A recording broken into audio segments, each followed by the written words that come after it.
Everyone, remain calm.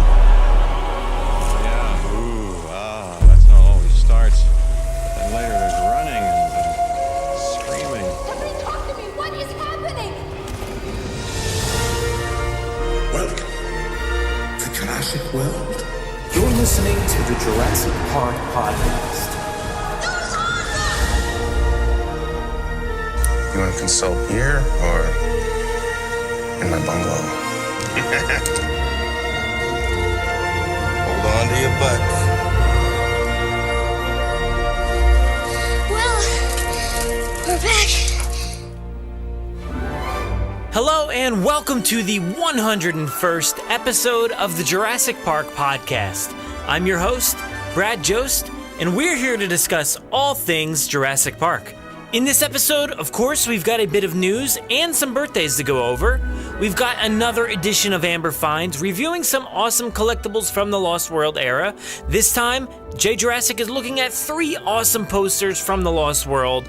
It's the last Amber Finds during our month-long celebration of the Lost World, so enjoy. After that, we've got another coded message from our informant Travis Stevens with more chaos theories, this time looking at the hidden meaning behind Ludlow's education costing suits. So we'll get the full report from Travis before InGen catches up to him. Now, back in episode 99, we caught up with part 3 of the Making of the Lost World. Each episode this month, aside from our 100th episode that was last week, we've been giving you a look at the Making of the Lost World. The 20th anniversary was last week, so we wanted to close out the month of May and our celebration of the Lost World with some fun audio from the collector's VHS from back in the day. Today we'll revisit the final installment in the 4-part series. Thanks again to everybody who interacted and said such kind things over the last week after our 100th episode. It's been a wild ride so far, and to celebrate, as you've heard, we are giving away 2 prize packages over on our website. Now, the contest ends this coming Sunday, June 4th, 2017. Now, the first prize pack we are giving away is the Mondo Jurassic World Vinyl Double LP, Yaroslav's 20th anniversary print of The Lost World, and Jaye Jurassick's awesome podcast print featuring Rexy, a raptor, and a Dilophosaurus. Now, our second prize pack is another copy of Yaroslav's 20th anniversary print, Jaye Jurassick's The Queen print featuring Rexy, and with that package, you could have your very own vial of Dilophosaurus Venom straight from Biosyn. So please head to JurassicParkPodcast.com. Also find the link in our show notes for the giveaway. Make sure to pass it around and enter as many times as you can. It's another jam-packed episode this week, so let's get things started off with a bit of Jurassic news from around the world. 18 minutes and your company catches up on 10 years of research. Access main program. Access main security. These pictures were taken in hospital in Costa Rica 48 hours ago. I don't want to jump to any conclusions, but look. Boy, I hate being right all the time. Today, I guarantee it. Based off a few social media accounts of many people involved in the sequel to Jurassic World, the filming has wrapped in the UK and they are moving on to Hawaii. This is so exciting, guys. Just thinking about everything that's being captured in those cameras is extremely thrilling, and now I think they're probably around the halfway point. It'll be interesting to see what happens now out in Hawaii. And just recently at that wrap party, it looks like they projected the title of Jurassic World 2 up on the screen using the 2 slash marks, kind of just like the Jurassic Park 3 one did. Now, will they be calling it Jurassic World 2? I don't think so. Let's hope not. So maybe it was just kind of a placeholder for the time being. I think they're very confident that this film doesn't really need any further branding to excel in a way. And we are just nearly at a year out, and we still don't actually know the title of this film. So hopefully we'll get that pretty soon. Anyway, it's exciting to hear that they wrapped in the UK and are now moving on to the next phase of the film. So stay tuned.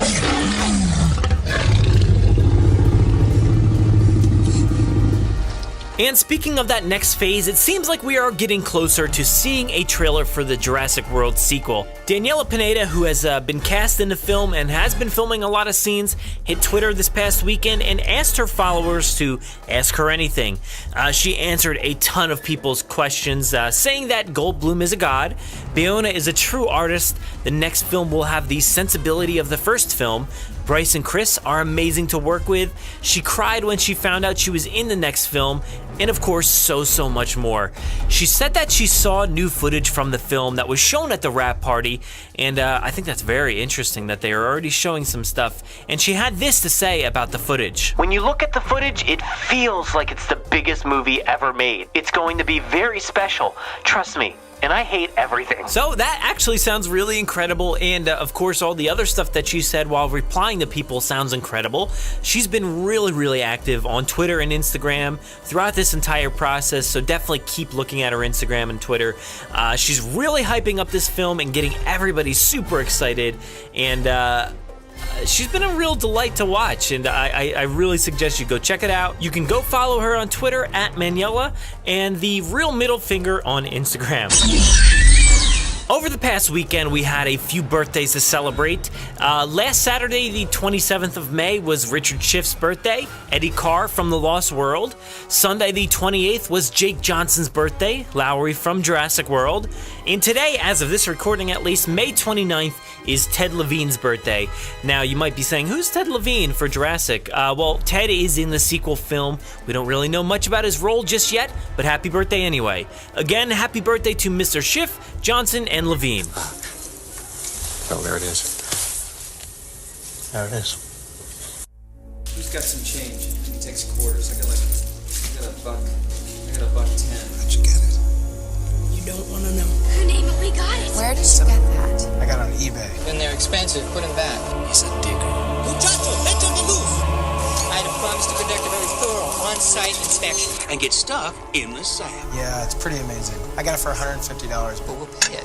And then there's the merchandise. I can personally... Donald, this park was not built to cater only for the super rich. That first park was legit. I could write all kinds of numbers on this check. I remember that on InGen's list. It's because it wasn't on their list. This fossilized tree sap, which we call amber.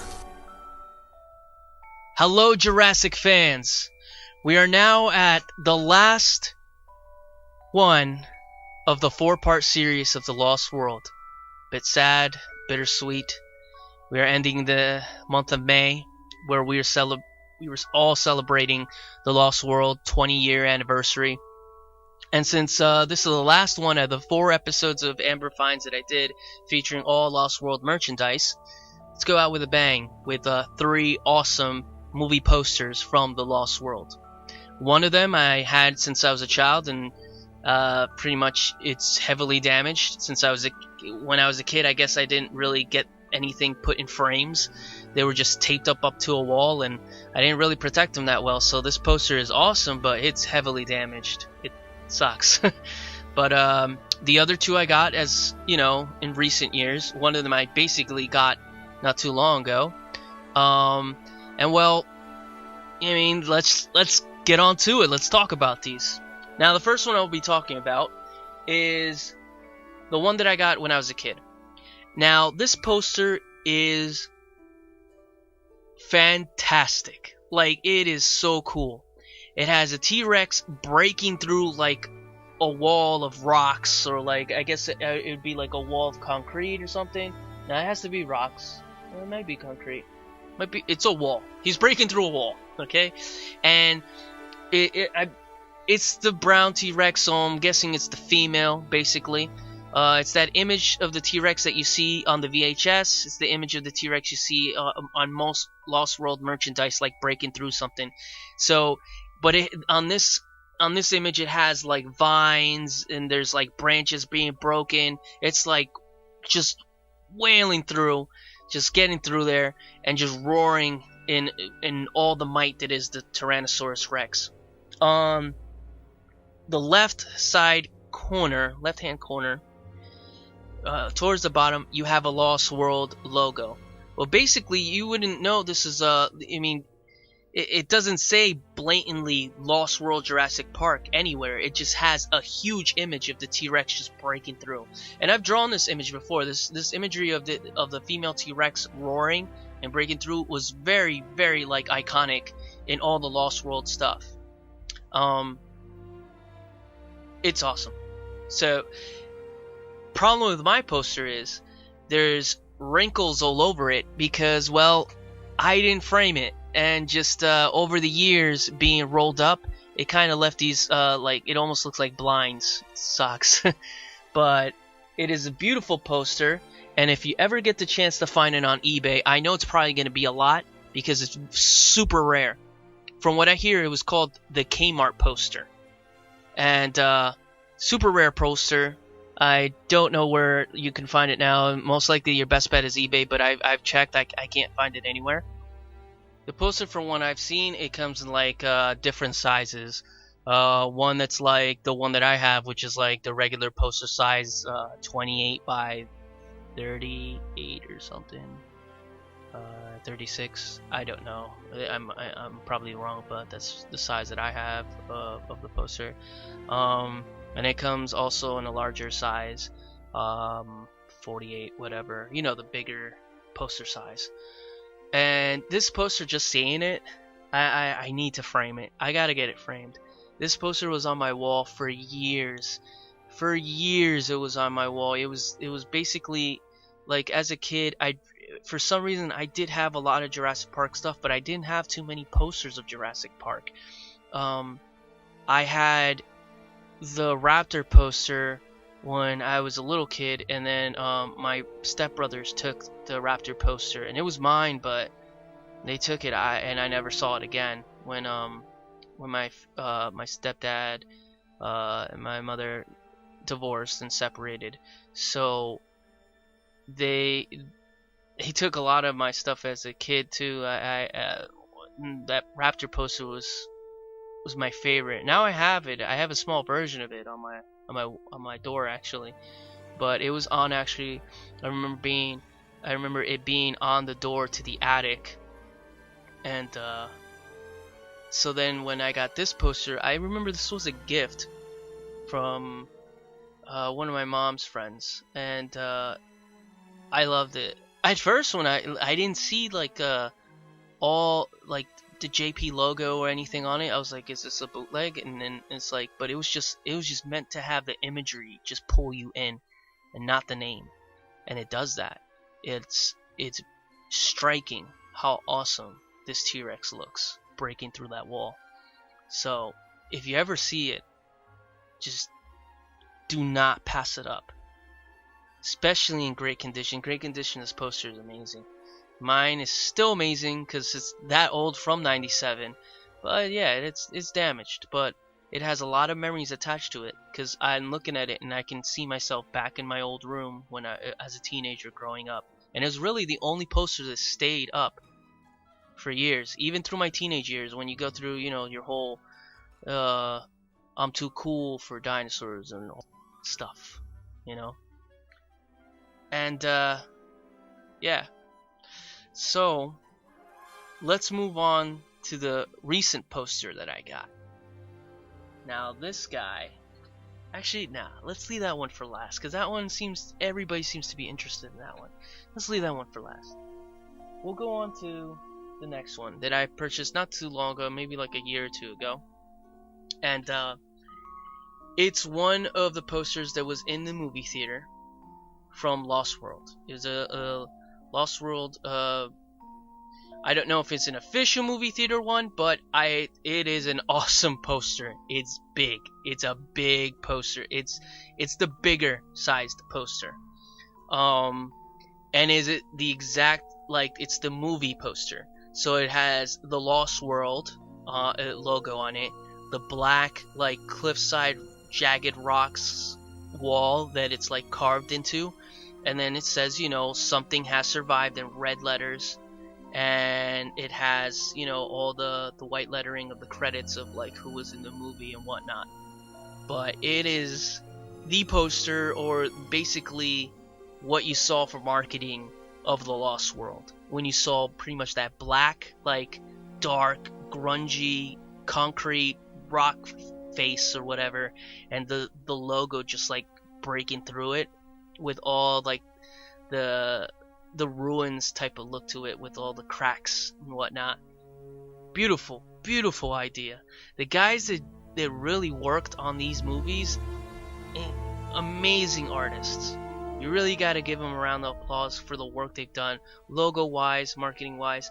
It's just amazing what they did. These images will never leave your head if you're a fan. Even if you're not a fan, you know the sign.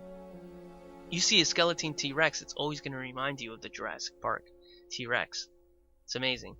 And just like that logo that they came out for Lost World was very impacting. It was strong. It something has survived. That subtitle is just really hit you, and it hit you more when you saw that sign. It was a ruined sign. It was something that's been left out there in the past, like almost like hieroglyphics, like it was just found, and there it is, and life finds a way. But it's just, I haven't gotten it framed too because it just takes up a lot of space. But as soon as I do, I can't wait to have all of the movies, because I have Jurassic World and I have Lost World movie theater posters, like the big posters. And then I still need an original Jurassic Park poster, and I need a Jurassic Park 3 poster. But yeah, to have that, the day I got that, I was super happy. Very, very happy.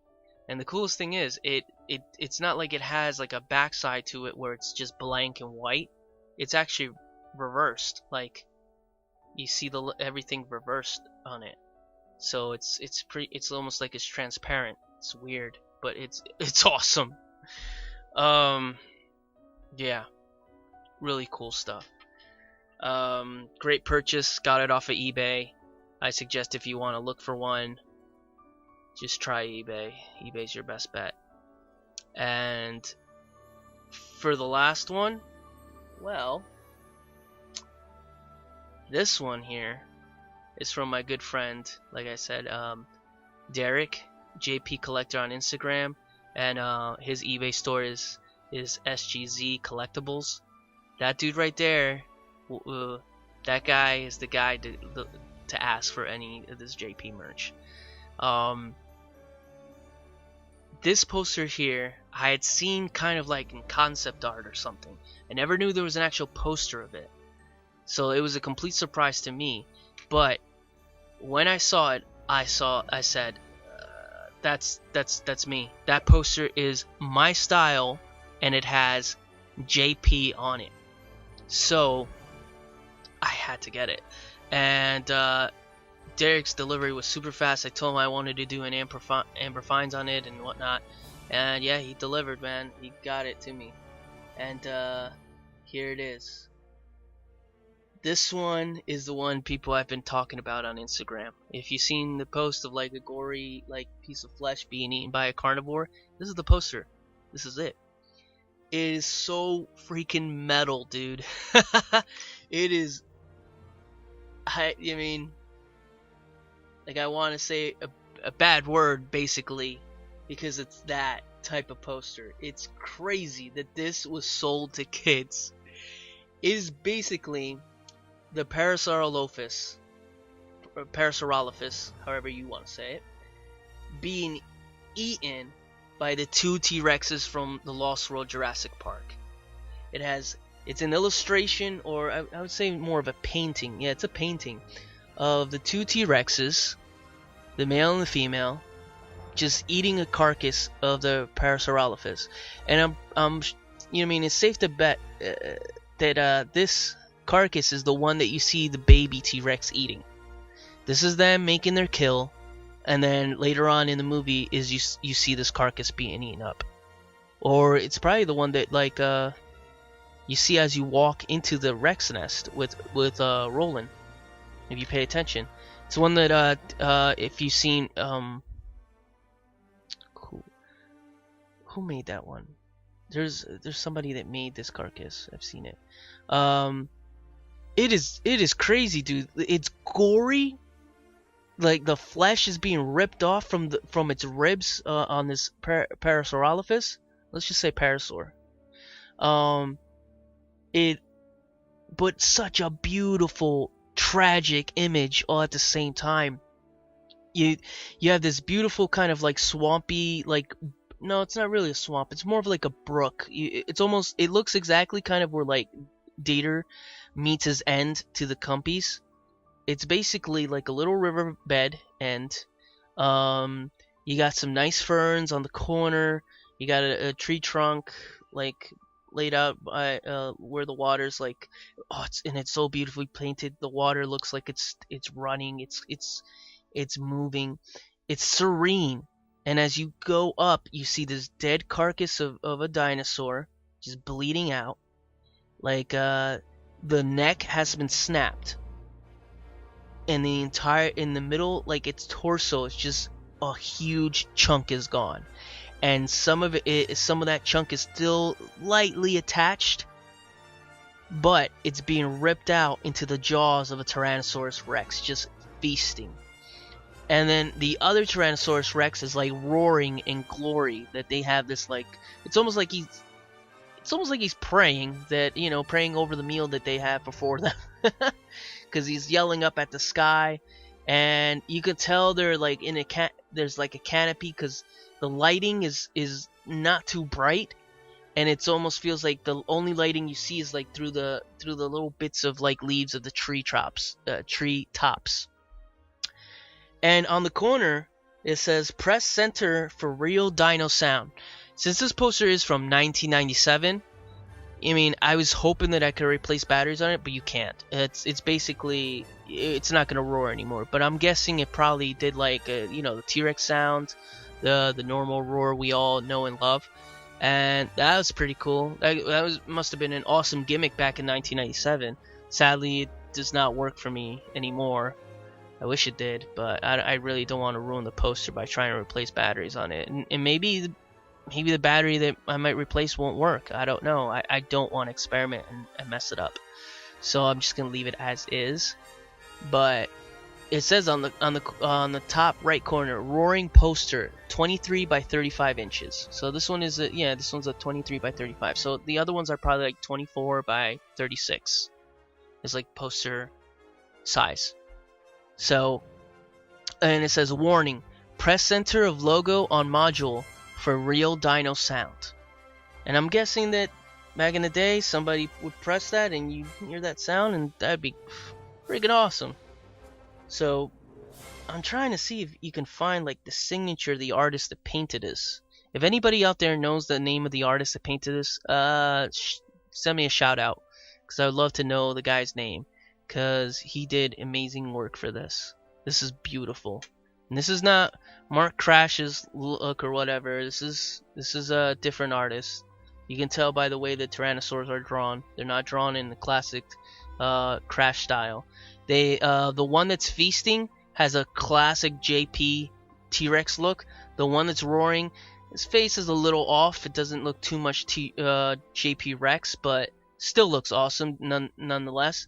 So, but this poster is being hung right over my desk as soon as I get a frame for it. It's amazing, guys. Like, I can't express any more happiness for this poster, and so happy that I was able to do the last Amber Fine Lost World edition on this one, and on all these. I mean, just taking that one out from my childhood is amazing, and then knowing that I have the one that's from like the movie theater type of poster, and then having this one that is so crazy gory, like horror Jurassic Park. This is like a horror poster, really. it's crazy how much blood is being shown here and flesh being ripped off. Wow. I'm pretty sure like not a lot of parents wanted this for their kids hanging on their wall. Yes, it's dinosaurs ripping each other apart, but could have easily been a human. This artist is really cool in my book. Sorry guys, but I am a horror fan. I love gory stuff, and this art piece calls to me. It's talking to me right now. It's making me hungry. Anyway, guys, There will be pictures, of course, with the website when you go check out the podcast, so you can see these for yourselves. I will be posting them on Instagram as well. And if you don't follow me on Instagram yet, let me give you my name so you can follow. It's at Jaye Jurassick. That's JAYE_JURASSICK. And Twitter's the same thing. And that's where I'll be posting these pictures, these posters. I've described them, but it's cooler if you see them. But hey, this is how it is. It's old time type of radio where I describe things and you guys listen. And get into that nostalgia seat and just roll on by and see the memories roll. And if you remember these posters, guys, send me a shout out. Let me know. Tell me where you had it stashed up in your room, or if you had it in your basement or on your attic door like I did. Let me know. On any of these items of Lost World, you know, just the other day I was talking to Ted Brothers, and we were talking how I been getting him hooked on other merchandise when I talk about it. If there's an item that you're looking for and I've talked about it, let me know. I'll let you know how I was able to acquire it, and maybe I can help you out. Maybe you can get the item as well. Guys, I loved celebrating the Lost World Jurassic Park month. These 4 segments. The Lost World means a lot to me. It is my favorite film of all time, and yes, it is my favorite out of the Jurassic Park series. That means it's my favorite after. Jurassic Park is my favorite after Lost World. Not by much, but but Lost World is my favorite. Sorry, that was really confusing. But it's been a lot of fun to go through these memories, because this is a movie that I completely adore. This movie made my childhood. Jurassic Park started. This movie solidified my love for dinosaurs and my love for art in general. This movie is the reason I got into drawing anatomy and animals and dinosaurs and creatures and monsters and all that. It all stems from these films, and especially this one.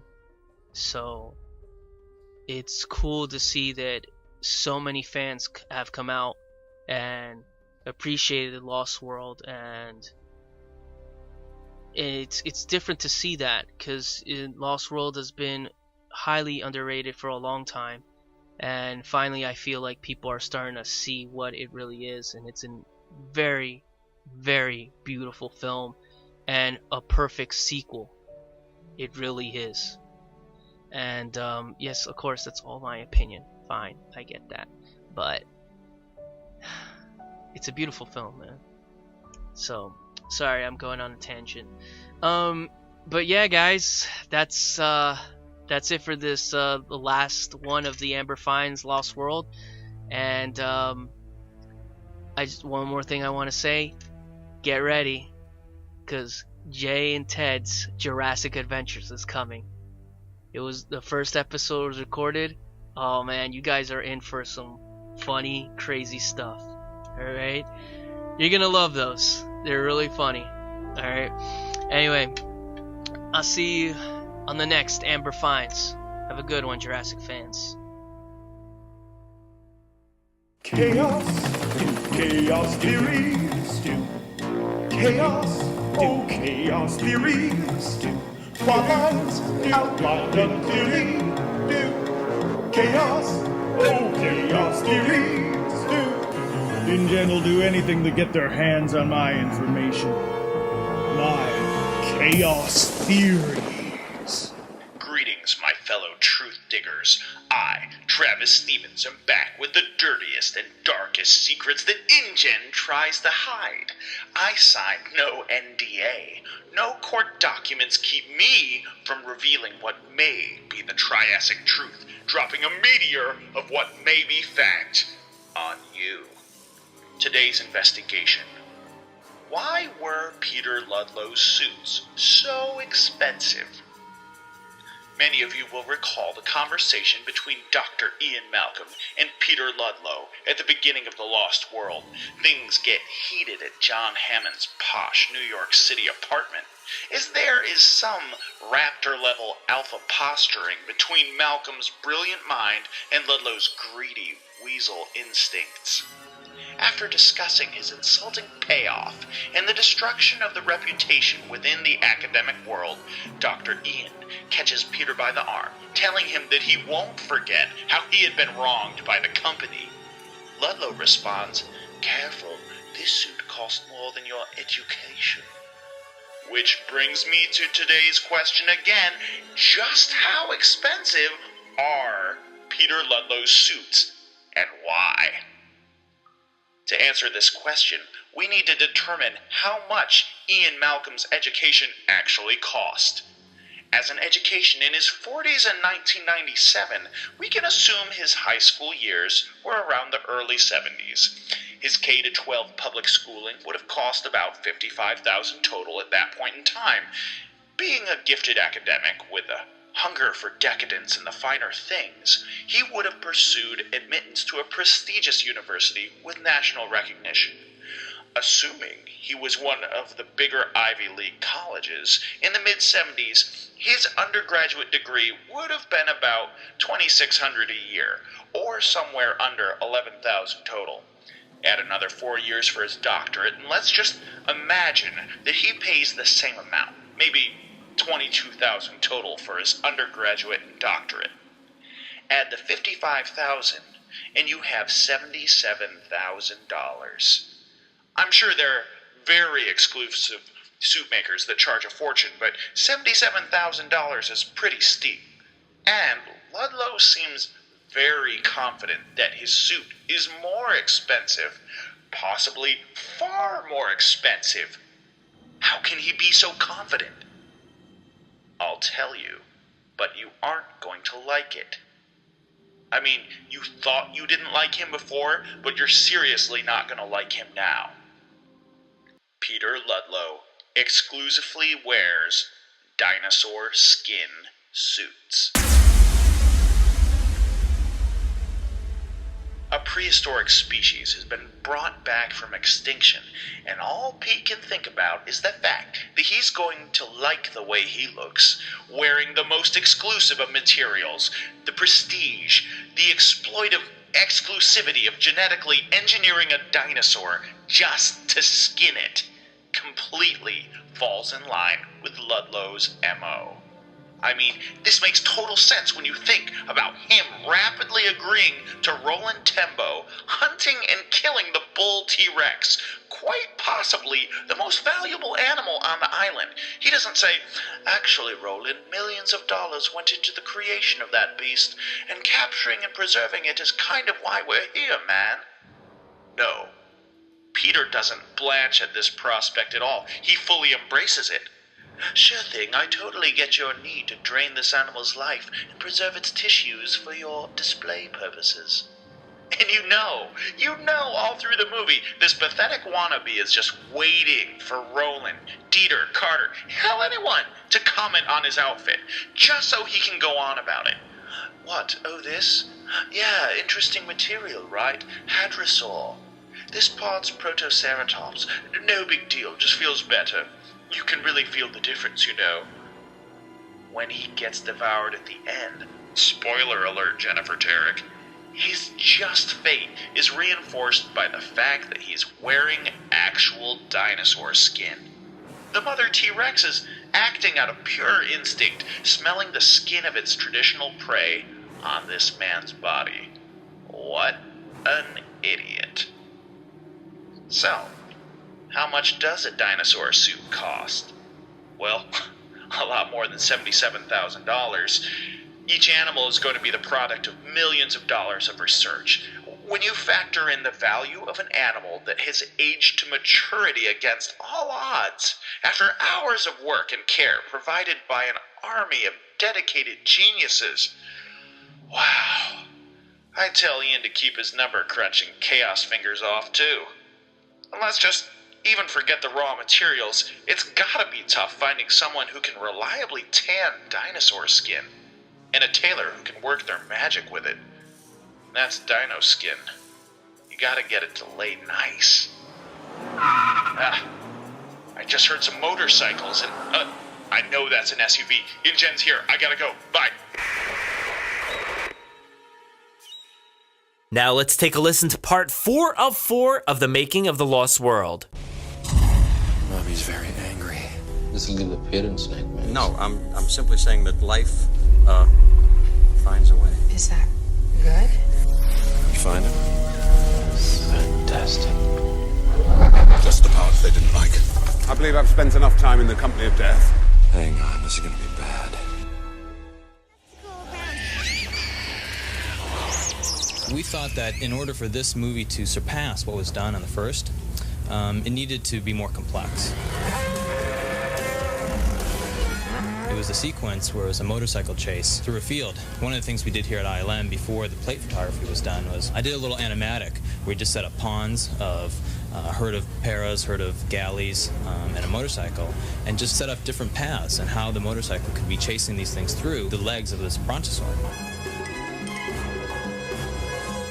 And when it came down to plate photography, Dennis sort of had a vision of what that could look like before they shot the film.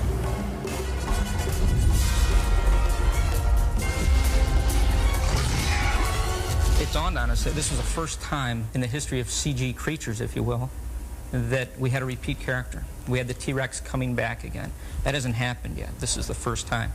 And there were certain aspects of the T-Rex's behavior in the first one that made the T-Rex who it was. So we tried to incorporate some of those behaviors into the T-Rexes in this sequence.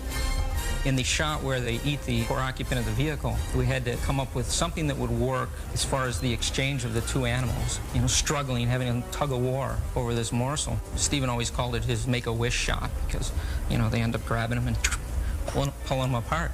But the thing we wanted to be careful of, since it was such a violent act, is trying not to make it that violent, trying to tone that down a little bit. And we did that a lot through the lighting, just keeping things more mysterious than like in-your-face kind of stuff.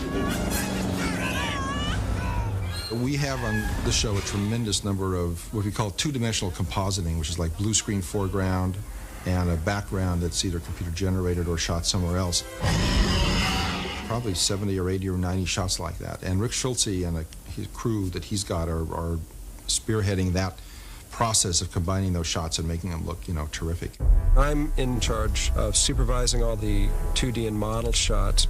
There were a couple of fairly large miniatures. There was a boat crash when they're coming back to San Diego, and they crash into the boat dock. We had 4 miniature shots there. We shot the miniature high speed, 96 frames a second. The other one was the stadium, and that was much smaller scale. It was 48 scale, so it's not a very large model, but it turned out pretty well.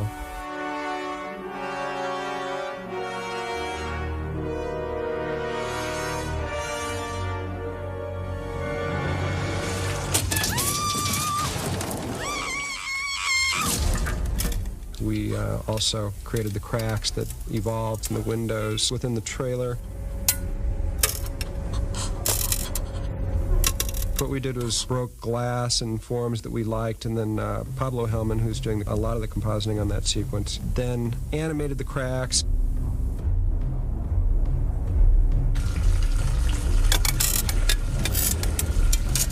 We also doctored them. We'd move cracks around and that type of thing, but it was based upon photography. Hands up!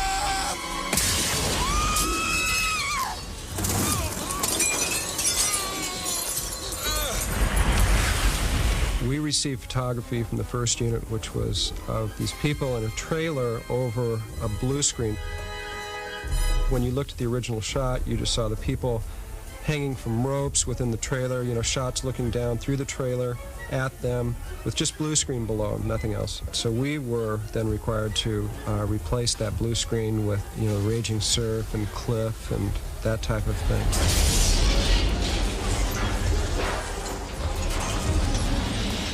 We have open dailies for the entire crew a couple of days a week, usually Monday and Friday. For that one guy in shadow?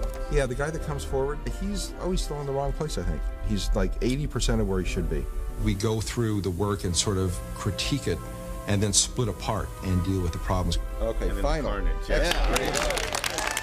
At the beginning of the show, when I first heard about it, it seemed like an opportunity to do something that was the next step beyond the first show. And I didn't want it to look like it was just the second side of the same saga. but it had to look like, it was radically different from the first film. It was like Empire Strikes Back was to Star Wars. Something that's just like the next step, going in places that, you haven't seen.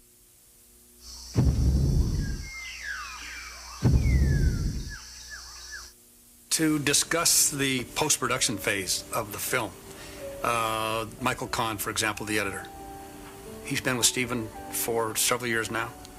I can't see a film being done without a Steven Spielberg, Michael Kahn combination.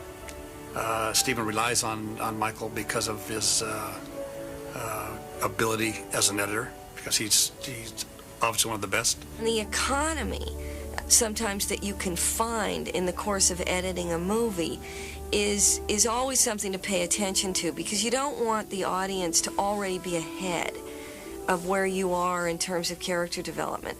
But on the other hand, it's safe from the standpoint of producing and directing, frankly. It's much safer to go ahead and shoot it if you're at all on the fence as to whether or not you need it, especially when it comes to defining character. I got a call from a gentleman who's going to Costa Rica or thereabouts. Now, if he's to be believed, it's a most unique expedition and very well funded. Well, I'm a very well-funded old son of a bitch. With the case of Pete Postlethwaite, we shot a scene that sets up his character and defines who he is as sort of the great white hunter. But then we realized in the course of cutting the movie together that the audience didn't really need it. They were already there. They already understood who he was. Tell the truth, Roland. Are you not even interested in this expedition's quarry? RJ, go up to my ranch, take a look around the trophy room, and tell me what kind of quarry you think could possibly be of any interest to me. And the same thing would be applicable with the boardroom scene. This corporation has been bleeding from the throat for 4 years. You have sat patiently and listened to ecology lectures while John Hammond signed your checks and spent your money. You have watched your stock drop from 78 1/4 to 19 flat with no good end in sight. And all along we have held significant product assets that we have attempted to hide at great expense when we could have safely harvested those assets and displayed them for profit. Enormous profit. Enough income to wipe out 4 years of lawsuits, and damage control, and unpleasant infighting, and the one thing, the only thing standing between us and this windfall is a born-again naturalist who happens to be our own CEO. Believe me, I don't enjoy having to say these things about my own uncle. I think, remember what Sarah said before? These plants make it so the animals won't even know you're here. You're just trying to make me feel better.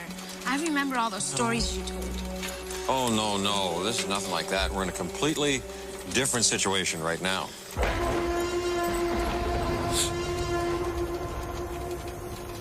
Gary Rydstrom and Gary Summers did an absolutely phenomenal job with sound design. I, needless to say, was involved in the process every step of the way of what kind of sounds that they were laying in. And it's always amazing to me to sit on the dubbing stage and to watch a scene begin to play out after they've laid in from the pre-dubs to the final dubs, all the detailed sound work. And it brings the characters to life.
And then to lay on top of that what John Williams has done with score, I mean, without it, it's drastically different experience. Stephen's idea was that this was all taking place on an island someplace in some Caribbean area, and that the music might be driven by some drums, if you like, or some sort of ethnic or jungle kind of texture or flavor that might drive the music and might give it a kind of unique flavor.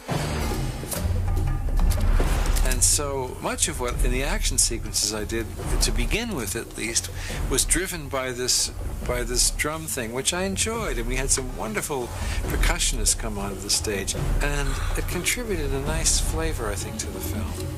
I haven't made an experiment of comparing the two scores, but I think we'd find that Lost World is probably more frightening, maybe more dissonant, maybe a little bit more, with a little harder edge to it, and maybe scarier than Jurassic Park would be, of necessity, because of the different styles and look and texture of each film.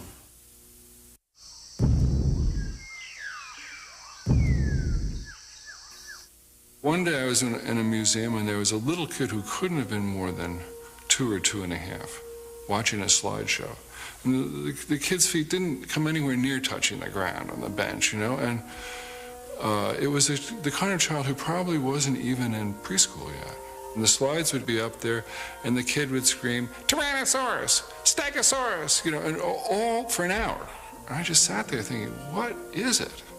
All the time that I was working on the book, I was really trying to understand what the fascination is. T-Rex! T-Rex! T-Rex! I always keep the audience in mind on a movie like this. You know, the audience comes first, even before me. I mean, I have my own secret desires, and I might make another kind of movie to express those, but I really think of the audience when I think of a Jurassic Park or a Lost World or the entire Indiana Jones series. And yeah, a lot of this movie was made for what I would hope would be a pleasure and an adventure for the audience, as opposed to something that would, you know, make them shriek and cover their eyes.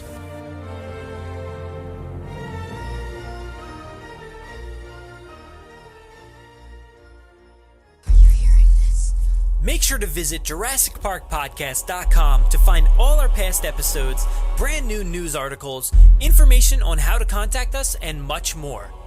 It's a great source for everything related to the podcast, and of course, Jurassic Park and Jurassic World.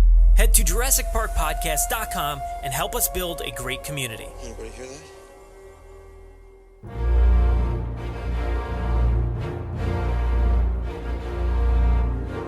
Thanks for listening to the 101st episode of the Jurassic Park Podcast. Of course, a huge thanks to Jaye Jurassick for the final installment of Amber Finds during this month-long celebration of the Lost World. It's been a blast hearing from Jay each episode this month, learning a little bit more about him and also the collectibles from the Lost World. I'm going to be sad when this Lost World month is over. It's been a blast celebrating it. Also, a big thanks to Travis Stevens for another great top-secret transmission featuring the cost breakdown of Ludlow's suits. It's been bugging me for a very long time, but now all is revealed. Thanks, Travis. If you want to interact with us, we do most of our work over on Twitter at Jurassic Park Pod. We're also on Facebook at facebook.com/Jurassic Park Podcast, and our Instagram handle is at Jurassic Park Podcast. You can make sure to listen to us via iTunes, Google Play, Podomatic, YouTube, our website, or wherever else podcasts are found. So make sure to subscribe to automatically get new episodes every week. If you haven't already, please give us a 5-star review in iTunes or a great review wherever you listen to the podcast. It will seriously help out our rankings and make it easier for fans like you to find us. We're usually spotted commenting on the Jurassic Park subreddit as Jurassic Park Podcast. Don't forget to check out JurassicParkPodcast.com for all the links you heard here today. If you want to get a hold of us, you can email us with any news stories, MP3s, comments, or if you want to debut a segment of your own, like Jay and Travis, you can send them to JurassicParkPod@gmail.com, or you can submit questions directly on our website contact form. If you'd like to record something for the show, send it in to us and we'll feature it in an upcoming episode. If you don't have any way to record, you can give our voicemail line a call and leave us a message. That number is 732-825-7763. Thanks for listening, and enjoy.